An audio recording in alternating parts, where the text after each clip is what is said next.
been jabbering I've on, been like trying to connect talking with you, and absolutely I'm crap to anyone who was willing to listen. But I'm so glad you're here.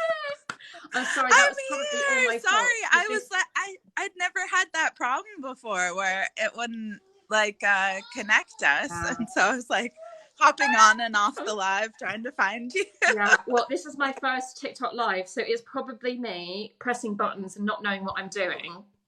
But there you go. But now I get to officially say welcome to the first series of interviews by moi, Marisa Noel. And I really wanted you to be the first one because you have had such an important week. Your debut book has come out this week, and I actually feel a little bit tearful on your behalf because I have seen the love for you on BookTok, and you are so well thought of and so well loved, and your book is loved. It is incredible, and it just goes to show that being an indie author and launching yourself through TikTok and mediums like that can be such a powerful way to go. So how are you feeling right now? All the feelings. Yeah. All of the feelings. Sorry if you can hear cartoons in the background. I'm on mom patrol right now.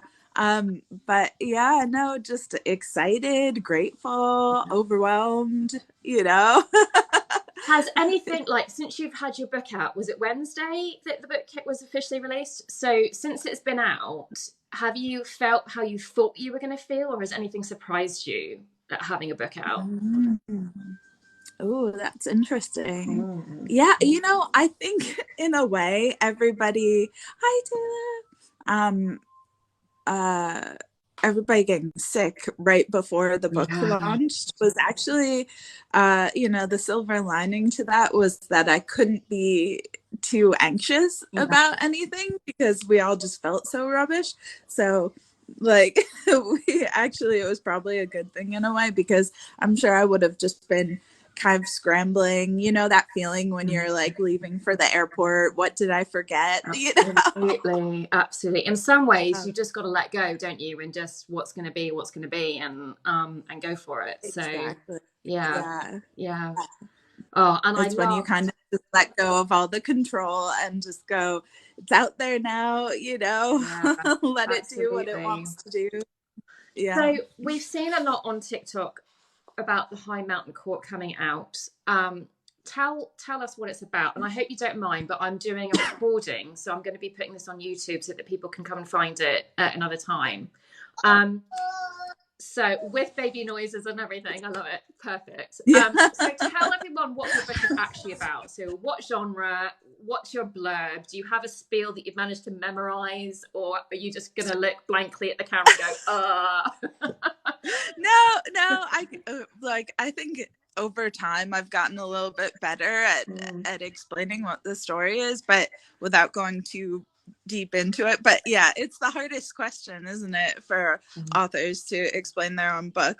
But it's the High Mountain Court is a new adult fantasy, high fantasy, and it is about Remy, who is a red witch, and she lives in a world where red witches are being hunted and basically spending her whole life in hiding. And then this very handsome Fey prince shows up with his ragtag bunch of Fey warriors, and he needs her help, and she might be the only person who can help him, and adventure ensues. Yeah. Love it. Now, I have only read the first 2 chapters so far because it did only come out on Wednesday.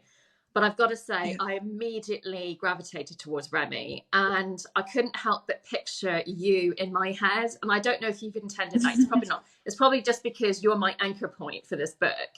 And I was reading it, and I thought, and I was saying to the viewers before you joined, I said, your world building is so on point because you've managed to slip in all those details without any info dumps or anything like that. So I commend you on that. It's really hard to do with high fantasy. So I was like reading this going, yes.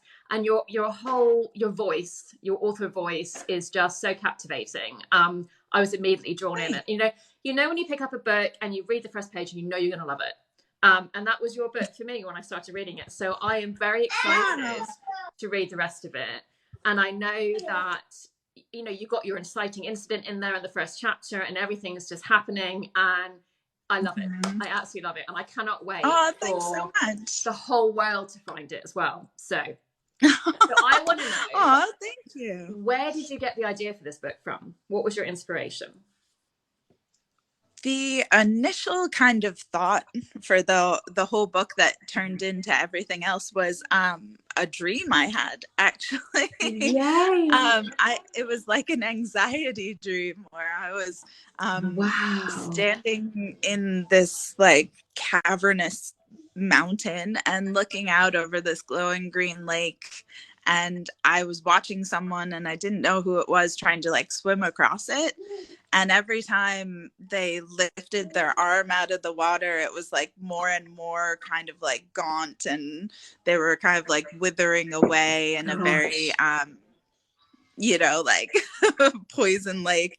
And I thought, like, they're not going to make it to the other side. That's so like, scary. Swim faster, telling them to swim. And then I saw this like shadow in the water, and I thought, like, tried to scream like, look out, and then I woke up and I thought, oh, this needs to be like a story. Has that scene made it into the book? It has, and obviously that's not a beginning scene, that's something further down the line. So no, it's really, kind of in the middle. So it's really interesting that a scene from the middle, rather than a setup or a character or something like that something from the middle has hit you, and then you had to work your way backwards, I guess, to figure out the story this was, That's incredible. I love it. Like Hercules goes to retrieve Megaris' soul, someone said.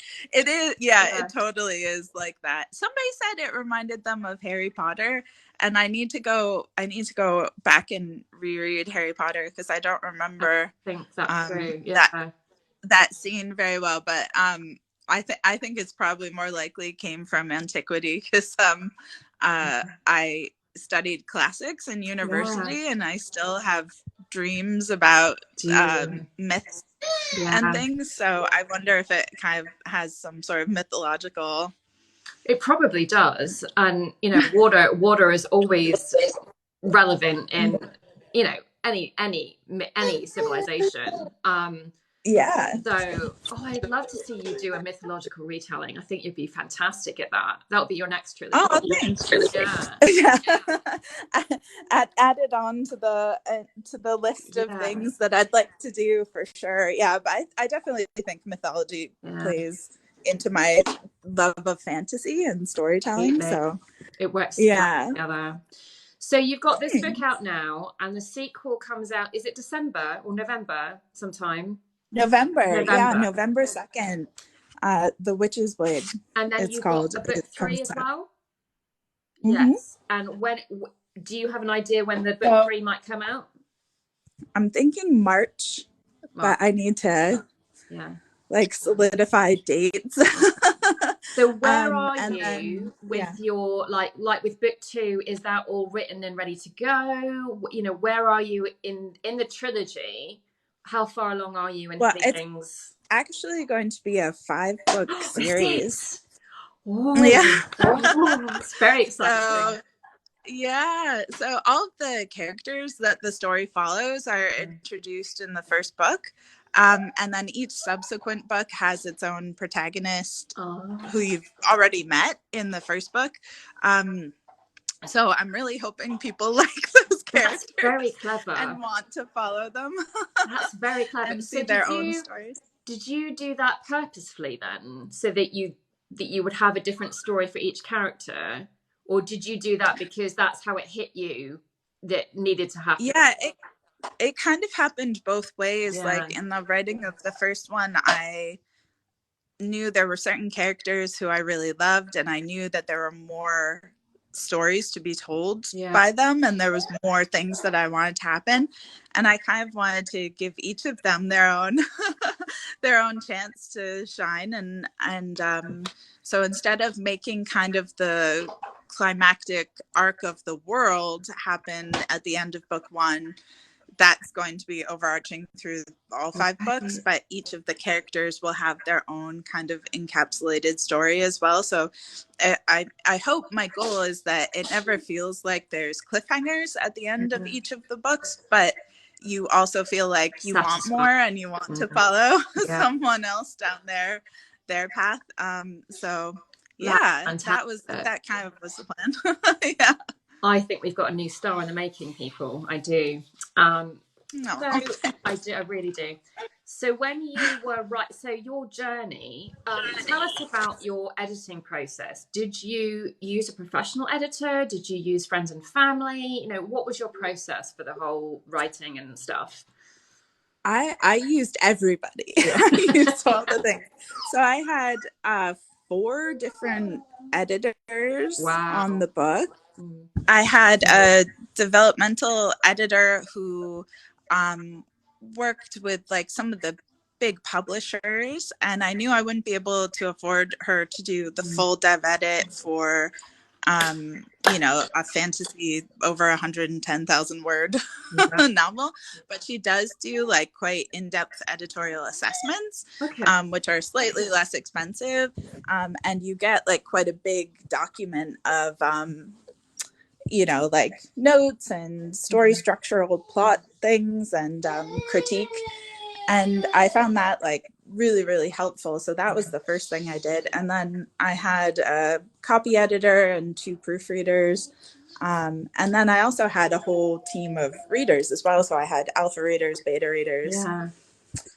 And so it was definitely a team effort. I didn't get onto the art team. I wanted to be on the art team, and I saw all the art team talking about it, and I was like, I want to read it. Yeah, next time. You sign up?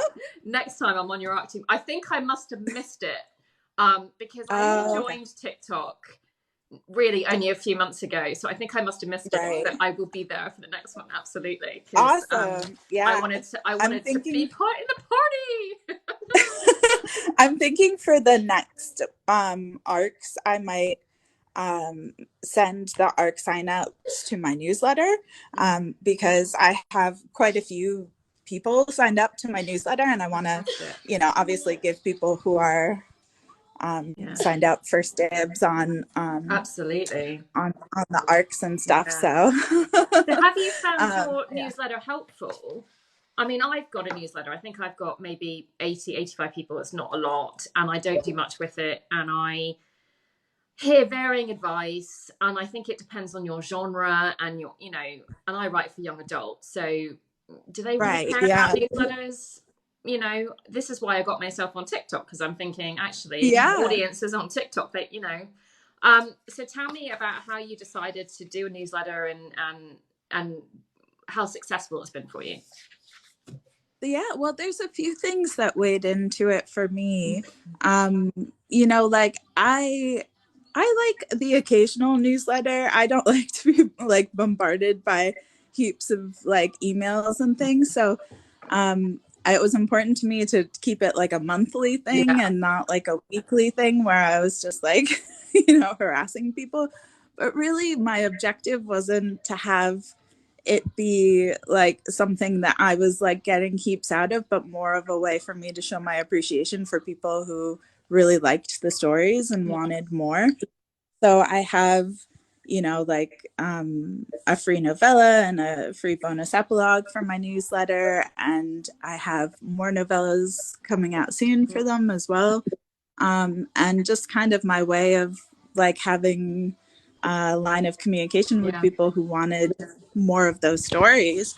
And, you know, for me too, like it's all like TikTok, you know, my account could get taken down tomorrow, and then that would be it. I wouldn't have any, you know, if I got banned or something happened, I wouldn't have any way of communicating with people. And so then that was like another thing that factored into it, was that for the people who really, really wanted to know about, you know, like when books were coming out and to get to kind of have access to that stuff, I wanted to make that available to them. And, you know, everywhere else is something that somebody else controls. And so, you know, if something were to happen, that would be kind of it for me. So I wanted to have that newsletter as well for kind of that reason. So, I think that's really smart. And actually, that's not the first time I've heard that. I attended the Inkers conference this year, and I haven't gone through much of the content yet, but one of the roundtables was very interesting and said exactly that, you know, if your Facebook ads get disabled and your TikTok account gets disabled, at least you have your newsletter because that's what you control. So I think that's one really valid reason to urge all of your followers across whatever platform you're on to actually sign up for that, and to use it as a thank you, as you say. I mean, you come across as one of the most genuine people on TikTok, and to have that sense of, I'm thanking you, I'm not trying to sell you something, but I'm actually going to give you something and share more of what I'm doing, I think is a really good approach to a newsletter, actually, because there are so many of them, and even the ones I subscribe to, I end up not reading because I kind of think I'm not in the mood, or whatever, for whatever reason.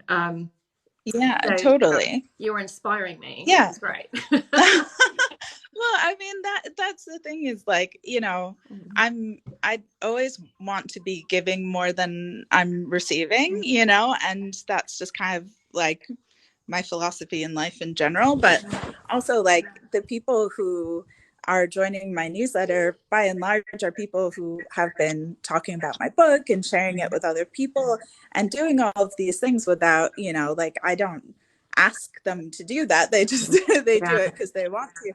And so, having the ability to, like, I don't obviously, like, have heaps of money or anything, but I can share stories and I can give, hopefully what is valuable content that they would have to pay for otherwise. And, like, giving things that I think, to show my appreciation for them. Absolutely. Sharing is, like, the best thing. Yeah, absolutely. That's fantastic. And Ali, have you always wanted to write? When did you first, like, know that this was a thing for you? I mean, or has it always been there for you? I, like, there was a running joke in my family forever of, like, one day, or, every time we were in a bookstore, my mom would be like, one day one of your books is going to be on these shelves, because I was always filling, like, notebooks and notebooks of stories. And I really liked thinking analytically as well about the art of storytelling and what makes a good story and what resonates with people. And I think part of that was like an ADHD thing too, of not always understanding social interactions and trying to pick apart, why do people react the way they do to things, and why do certain things resonate with people, and having that kind of questioning mind about it. And so telling stories kind of always helped me emote and make sense of my world, even as a young kid. And so it was always my, like, art form, like, I'm not very good at drawing or sculpting or painting or anything like that. I'm not either. I can't sing, can't do any of that, but it's just interesting you say that about so you must come at your character development from more of a clinical point of view, do you think? Not, I mean, I think a lot of it is intuitive and feeling based, but, like, when I'm thinking about other stories, I definitely have that kind of, like, clinical lens on sometimes. Like, even if I'm watching a movie or reading a book, I'm always thinking, like, if something's not working for me, I'm thinking, why is it not working? Or if there's some reaction that it's getting out of me, if something really just, like, hits me to the core of my emotions, I'm always wondering why what about it made it so emotional for me. So and I think that's really helpful to kind of understand, like, why are these stories working, or why aren't they working, in order to kind of better hone that craft. I can sometimes do that with movies and other people's books. When it was my own books, you just get that niggly feeling that that's not right, but I can't quite know why. And then that's when I need the other eyes on it to be like, well, this is why. And I'm like, of course it is. Now I see. But so definitely. Have you read a lot of books on writing then in your pursuit of this? Fair few. What would you say was your favorite, or made you kind of grow the most, or that you would recommend to a newer writer? I really like Bird by Bird by Anne Lamott, and I don't know that. on I'm gonna write that down. by Stephen King. Yes. And then there's like more technical ones like The Plot Whisperer and, Okay. Yeah. books like that are quite good as well. And then I'm quite an audio learner, so I listen to a lot of podcasts, like Writing Excuses is a great podcast to listen to. Brendan Sanderson has like his whole BYU course on writing science fiction and fantasy online on YouTube, on his YouTube channel. So you can basically like audit his whole course for free online. That's cool. Yeah, so there's a lot of writing resources, but also I just am kind of like a word nerd and I like hearing other people talk about their writing process. So, and that's why we started our podcast too, was, we just love picking the brains of other authors and hearing what they do. So, yeah.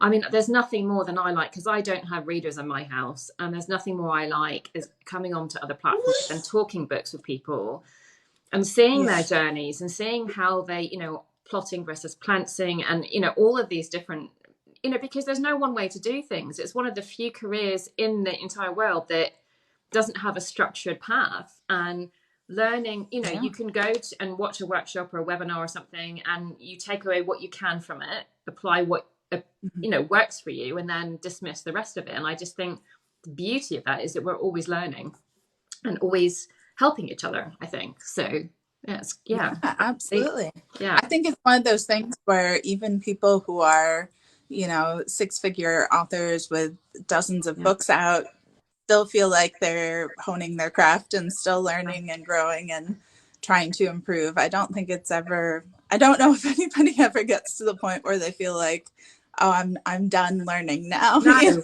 I think that imposter syndrome exists no matter what level you are. And I think, imagine if you're Stephen King, for instance, you're thinking, okay, what can I churn out now that's actually going to be different to all my other 100 books that I've written? So there's that pressure. There's lots of different things. And actually, I was watching a post earlier from Victoria Aveyard. I don't actually know how to say her last name, Aveyard. And I love watching her on TikTok because she's so genuine and she's so willing to take the time. And she's obviously done very well in the traditional route.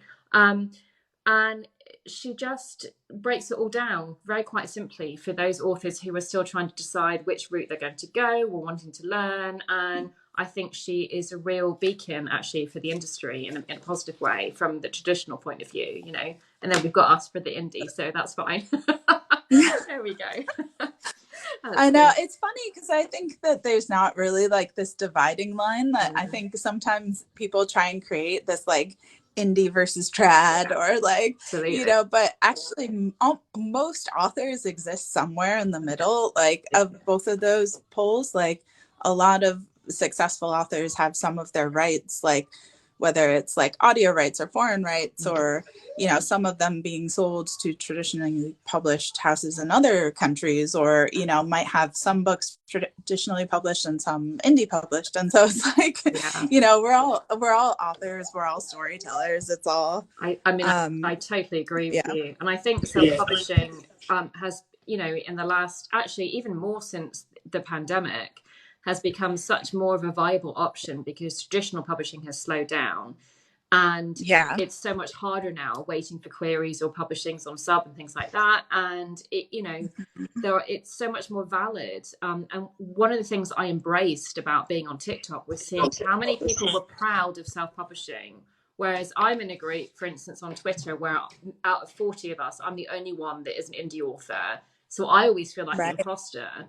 And when I rock up on TikTok and I'm like, I have no intention of querying, I'm going to self-publish my book. And I'm like, yeehaw, I'm in the right place, And it's so welcoming, no matter what you write and who you are. It's the place, it's just the best community. I love it. I absolutely love it. So totally. Why did you, why did you join TikTok? Was it for book talk? Or how did it start for you? How long have you been on TikTok? It's easy for me to remember because I posted my first video on my birthday. Hey. So, it was March 31st. That's joined. My son's birthday. No way. Oh, really? Yeah. Wow. Yeah, it's a good day. Yes. It's a good birthday. So I've been, a TikTok lurker for a while, but I was like too nervous to post a video. but it's just the best. It's the best community and super supportive. And for me, I don't know, it just works with my brain. Like, I don't do well with like Twitter, even Instagram, like just reading the long paragraphs of things, and I'm not very good at taking photos, but I like being a goofball. And I like just like making fun videos and interacting with people. And so I was like, oh wait, like there's a community here of people that like writing, this is perfect for me. So absolutely. That's fantastic, because I started out on Twitter and built up a lot of my author network on Twitter, and I wasn't really selling anything on Twitter, and I thought my audience as a young adult author is on TikTok, but I'm not like you. I found you, and then you and Jasmine, who make me laugh so much, but I'm much more like British and shy and reserved, so I don't do the funny. I do the calm and the advice and but I'm trying to get out my shell a bit more.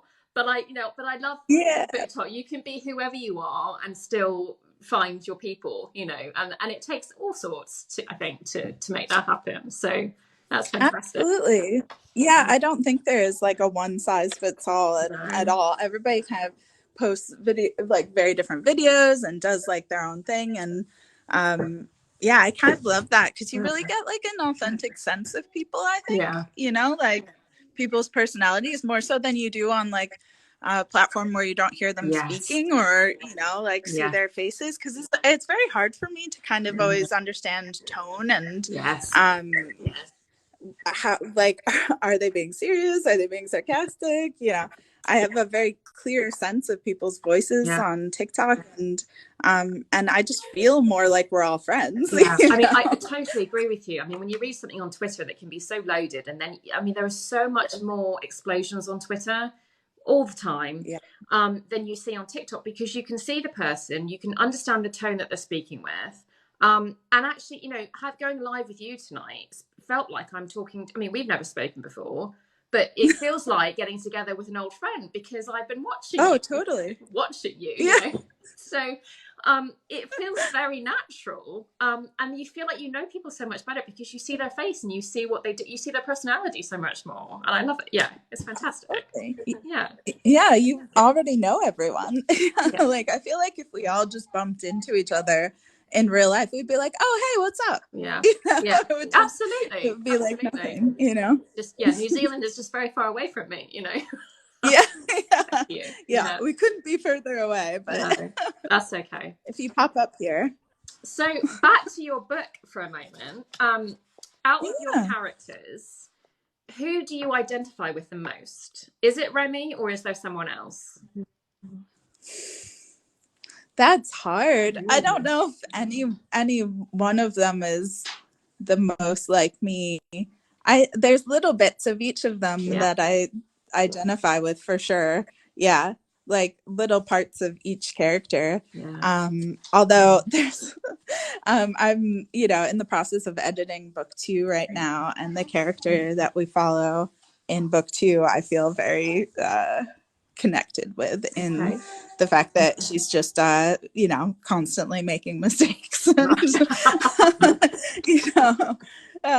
like being very determined to do the right thing and then doing the wrong thing over and over again, so I relate to that a lot. Now I can get a little glimpse into you, and I think it's really special when you kind of know the author and you read their book and you feel their personality a little bit more. You have that little bit of a closer connection into how those characters came about. And I'm always looking like between the lines about, that came from Ali because she did this, la la la la la, So that's really good fun. Yeah, totally.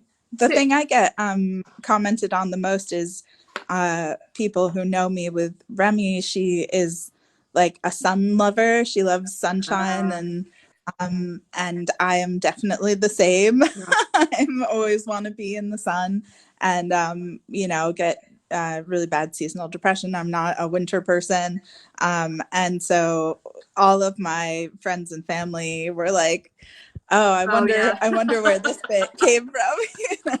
That's fantastic. I'm actually the same. I get seasonal affective disorder. I have a light that I have on every day of the year, actually, my sad light, and I love it because it's like a proper lamp. Yeah. But equally, I don't do heat either. I'm kind of just, I need 20 degrees and then I'm happy, you know, nothing the other way. So yeah, I totally get that. Yeah. So when you were writing, did you try to do the traditional route at all, or did you say indie all the way for me? No, I knew I wanted to self-publish this one. I had a pretty clear vision of what I wanted the story to be and how I wanted it to go. And I knew I wanted it to be 5 books. And, you know, like, you're not going to find any publisher who's going to agree to 5 books from an author who has never published anything, you know, like, that would be a very hard sell. And so not having the assurance that more books would be able to come out was one of the reasons. And, you know, there's other projects that I'm working on that might be better served traditionally published because I don't have as like clear of a like plan for them. But for this series, I knew I wanted to do that. And it's also, I've just been fascinated by the world of self-publishing for so long. You know, listening to Joanna Penn's podcast and like kind of like taking notes on self-publishing for over a decade, you know, just really interested in the world and the trends. And I really loved the idea of having a direct connection with readers and being able to be flexible to what people actually wanted to read.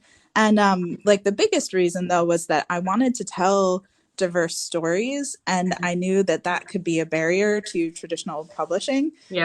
I had one experience with an agent in passing who basically told me to cut an entire character from my book because they were non-binary, and that it would have a wider appeal if I didn't have them in it.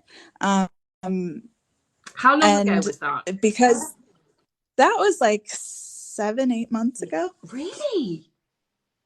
Yeah. Because I thought publishers were all over that now, but wow. The thing is, they want diversity in small doses and in specific ways, you know, so it's like having a whole book with a non-binary protagonist is just not really done. No. And so it's new. You know, you have a lot more sapphic stories and romances, and you know, like there's a lot more happening. But it still, I guess, was just, especially because it wasn't their character arc has nothing to do with their gender identity, and so it wasn't a self-discovery story. You know, it's not like all of my characters have heaps of flaws and a lot of things they need to overcome, but it doesn't have to do with their identities. And so it just was part of my world that I wanted to have people who were like my friends and families and myself in fantasy.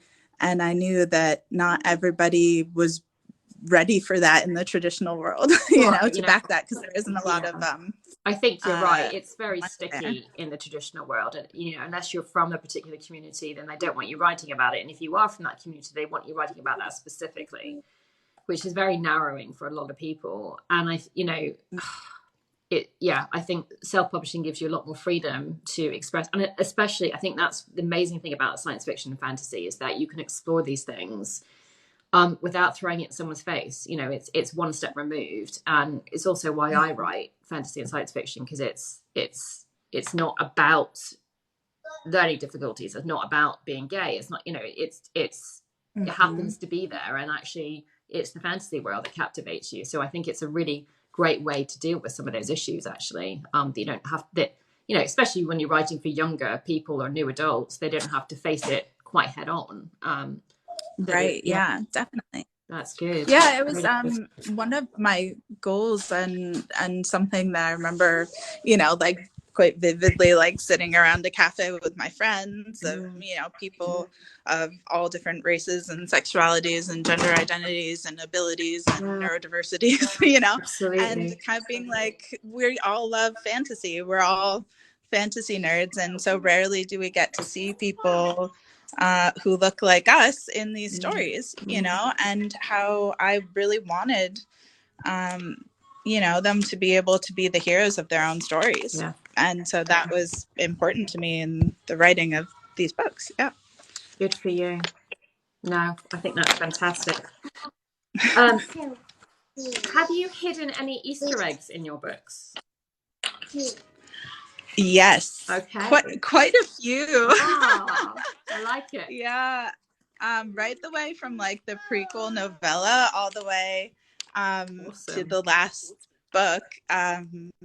There's certain things in book one that really don't pay off till the third, fourth, and fifth books. So, but I don't know.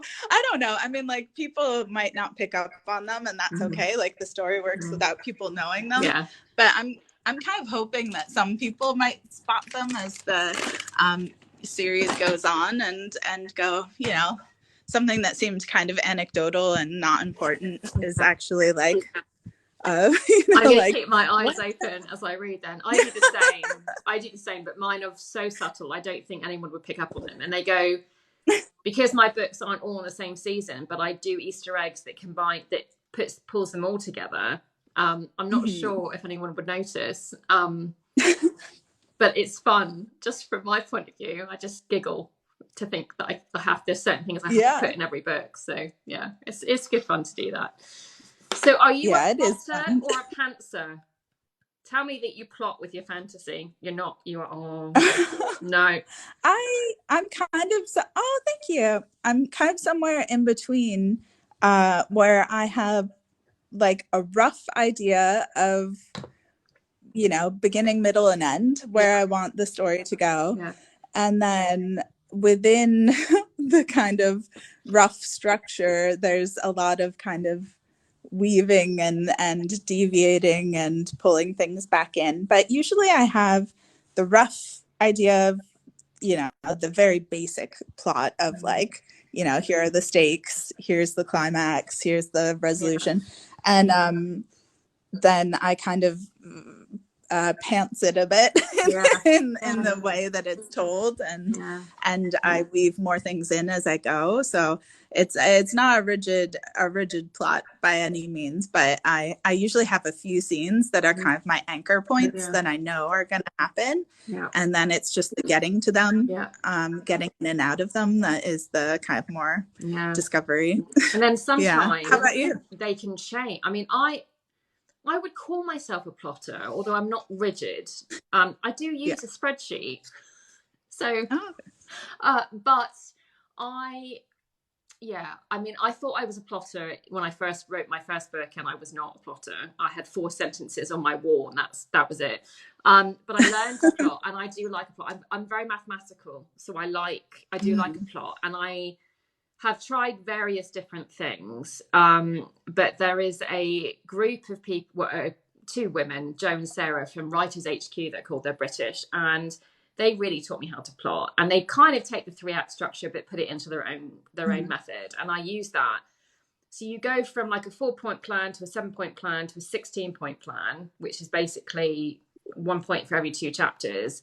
And then you have your scene breakdown, and you just do this thing where you go, but then this happened, so this happened. And then so you have a cause and effect all the way through. And I do that, but that is the thing that shifts all around the place, because sometimes my characters will do something else.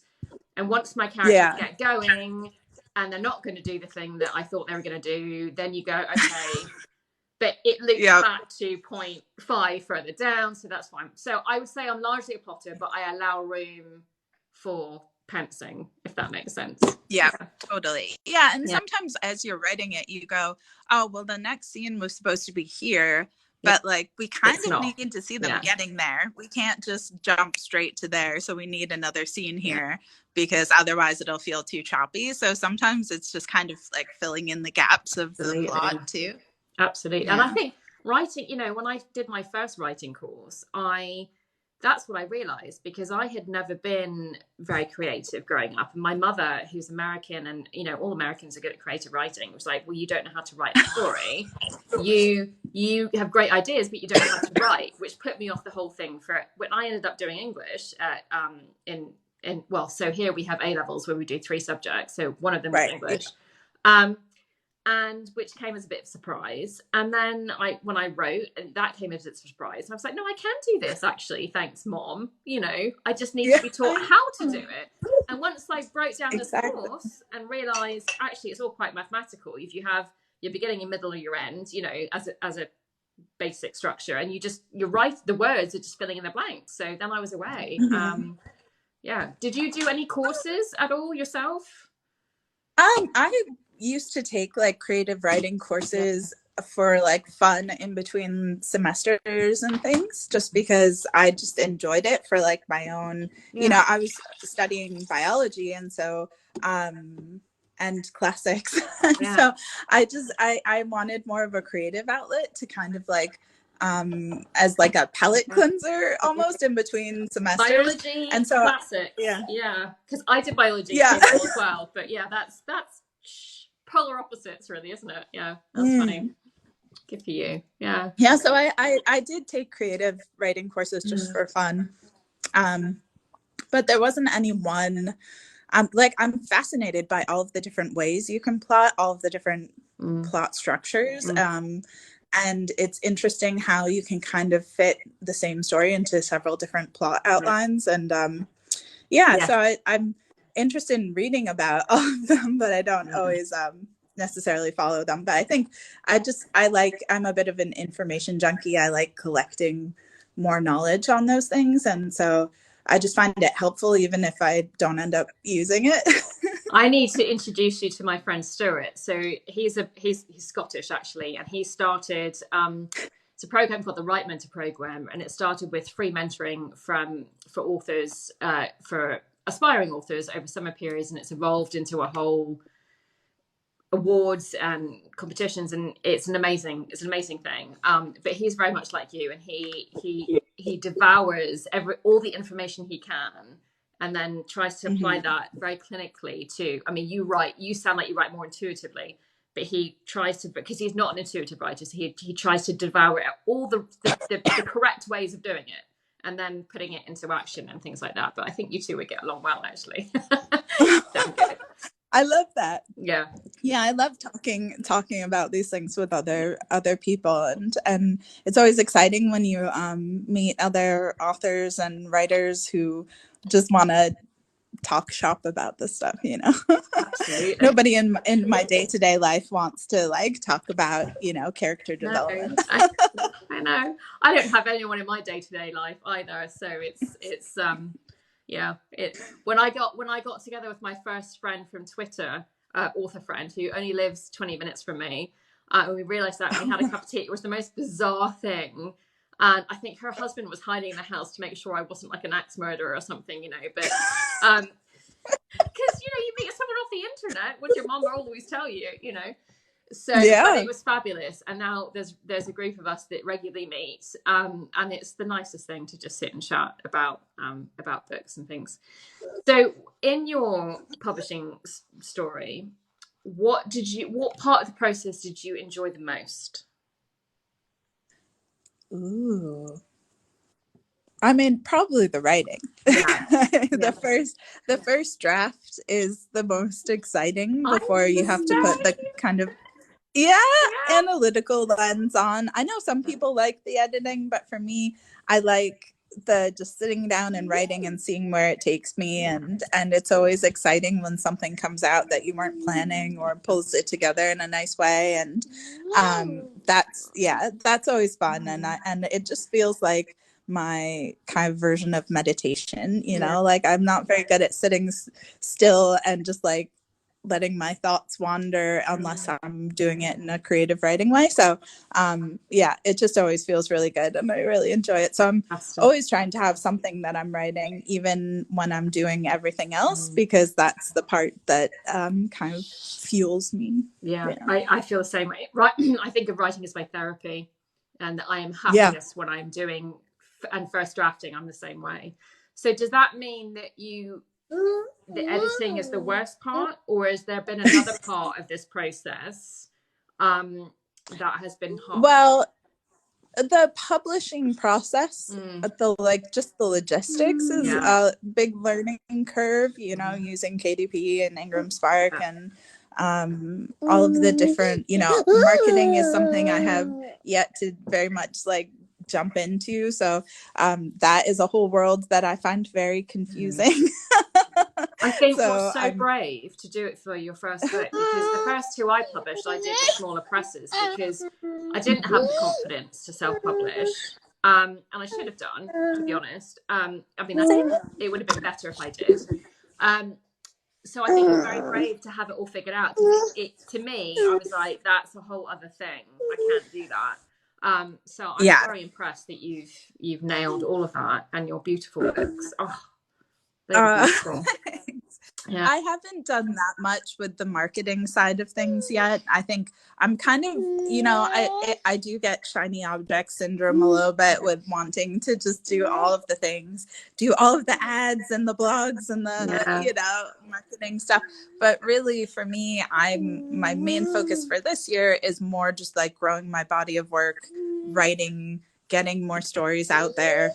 And then when I have, probably by the third book out, that's when I'm going to try and focus more on the kind of more logistics of marketing and things like that. So I want to have a few books in the pipeline first. That makes sense, because I could very easily go down the rabbit hole of spending all of my time and energy on like tweaking ads or something like that, and really if there's no other books for people to click on in the series, then that's very wise.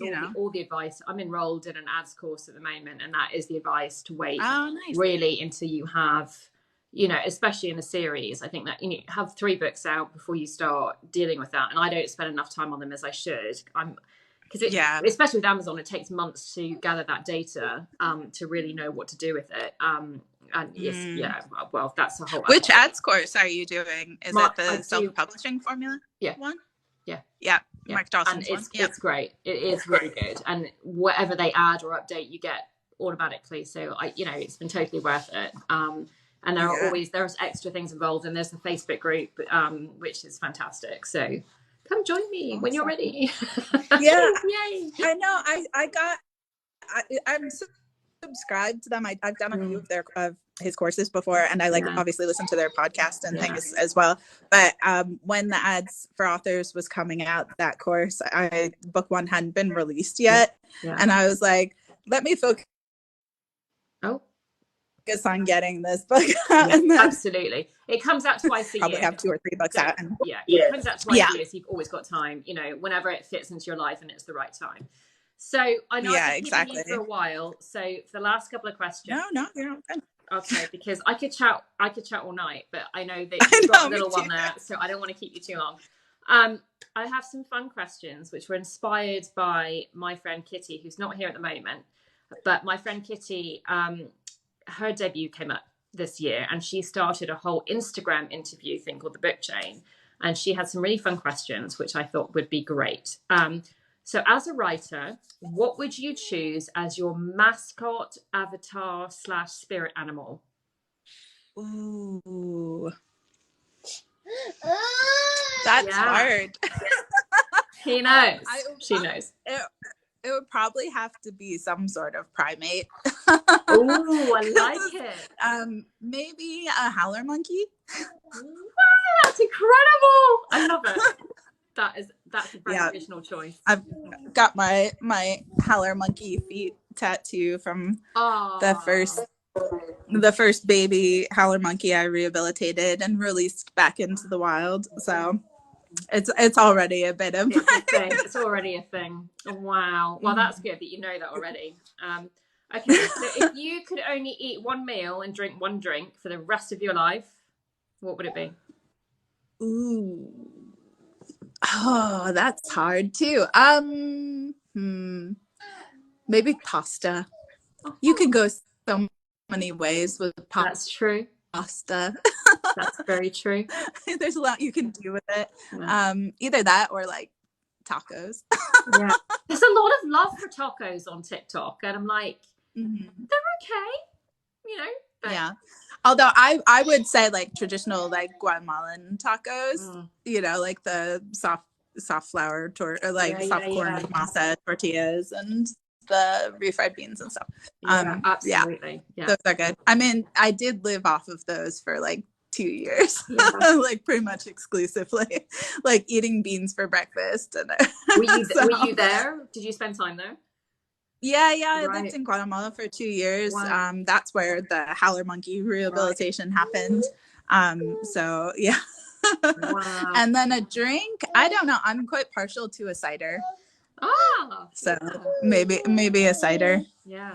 You should come to Britain and sample our ciders. We're known for our Yeah. New Zealand has some good ones here. Like the States, not so much. They haven't jumped on the cider train as much. But my favorite is Savannah Dry, which is a South African cider, because it got me through some pretty rough years of like rehabilitating primates in South Africa. And like, you'd just be like covered in scratches and bite marks and all sorts of bodily fluids and exhausted, and you just like grab a cider and just be like, okay. Jasmine's just joined to say cider is the best, and Jasmine, I totally agree with you. And Jasmine, we were talking about you earlier, and I was saying that you and Ali were the two that just make me giggle on Book Talk all the time. So thank you for that. I love Jasmine. I'm so excited about Torn. Oh, I'm waiting for the Torn pre-order paperback. I want the paperback because it's gorgeous. That cover. I need to hold that in my hand. So as soon as that paperback pre-order is ready, Jasmine, I would like to know. I actually on my wish. Oh, it's out today. And Jasmine, I actually got recommended by Amazon. I meant to do a TikTok about it earlier. I got recommended your book by Amazon today, so I will post about that because I was very impressed by that, how well they know me. So there you go. Yeah. Right, next fun question: Marvel or DC? Neither. No. Ooh, controversial. I don't know. I'm not really like. I haven't really watched many of either of those franchises of movies. Like, I like the idea of superheroes, but and I'm excited that there's finally a little bit more diversity in the world of superhero movies. But I don't know. The one that I which is it Marvel that did Thor? Yes. Yeah. Okay. I'll choose that because Thor. Taika Waititi. Yeah. The Kiwi director did Thor Ragnarok. That's true. I'll let you have that. Yeah, well, Taika is a New Zealander, but but they filmed in Australia, and he's very good about making sure that there's like diversity in his crew. Yeah. So that's fantastic. I love him. So I'll choose Marvel. Okay, so Tom and Jerry or Donald Duck? Probably Donald Duck. Yeah. I don't know. I like Disney. Yeah, we do too. Yeah. My dad speaks fluent Donald Duck, which is really impressive, actually. But it's one of his party tricks. Yeah. I love that. So, 3 books you can take to a desert island or give to an alien. I think they're quite different. Yeah, because I would probably give an alien different books than I would read.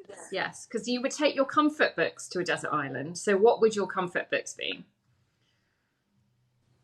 Definitely something by Jane Austen. Probably Pride and Prejudice. The Hobbit. Yeah.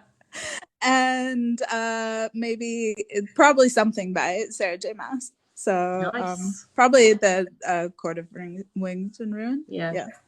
Nice. Okay, and what would you give to an alien then?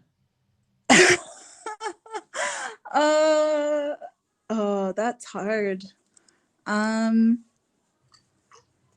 don't know. Maybe the same. Yeah. Okay. They can like what I like. To be honest, that's quite a good spectrum of this is what our world is about.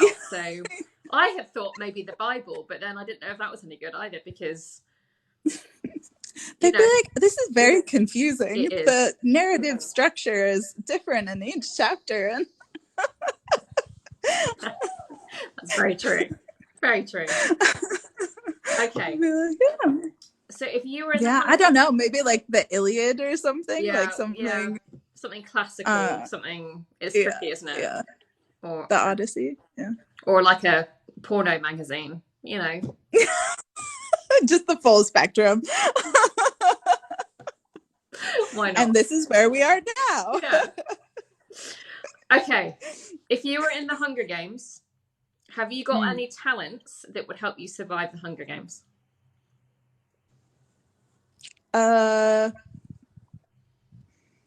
I can wrestle baboons pretty well. I'm pretty good at pinning people to the ground and avoiding getting bitten by things.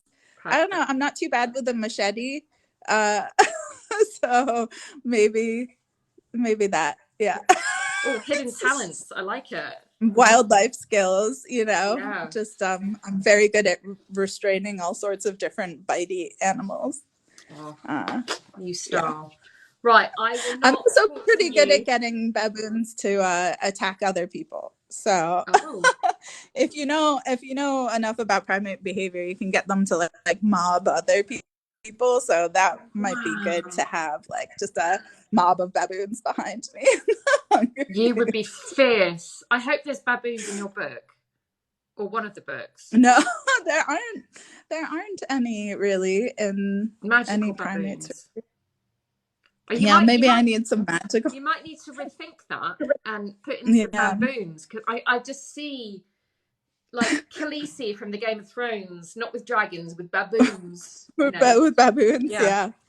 Breathing fire. They're pretty smart. I don't know, maybe the next series, because I have more kind of African landscapes in the next series that I'm working on. So yeah. Oh, so you've got, is this a whole other series that you're working? Yeah. So it's a 4-book series that will happen after this 5-book series. And does it have any connection to this original series, or no totally different? No, a different world. Yeah. So that probably won't be for another year or potentially more. So, but I've been working on it in the background as like on and off for a while. So yeah. Fantastic. Right, I will not torture you any longer. It has been a delight to speak to you tonight and to get to know you a bit more. It's been lovely. And just to hear more about your book and your process and how you work and everything. It's been so much fun. So I will pop this up on YouTube, and I will let you know the link so that you can share. I don't know if you've got a YouTube presence. I don't have much of one, but I'm getting there. We're just about to start Indie's Fully Booked YouTube channel. So the podcast will have like the recordings up soon. So that will be exciting. Yes. You could add that on. Yes. And for anyone that's watching, this is the AK Mulford, who's got the most amazing book out this week, The High Court Mountain. So go and download it and read it and buy it, because it's just fantastic. So there we go. Thank you. You're welcome. Right. We'll talk soon. I will let you get your Saturday back to yourself, because you are in the future. I am. You're like my time traveling goddess. I love it. It's fantastic. I won't give away the future. Okay. Don't tell us what happened. Who won all the sports games? What we should bet on? You know, all that kind of stuff. Exactly. Well, it was lovely talking to you. You too. And I will catch up with you on TikTok soon. Yes, definitely. Okay. Take care, my love. And that is the end of my interview with AK Mulford. Her book, The High Court Mountain, is out now. A new adult high fantasy, as you heard. A 5-book series in the making. The books are all coming out in quick succession. So make sure that you keep your eye out for those, because they are amazing. That is all for now. And I hope to see you here again soon.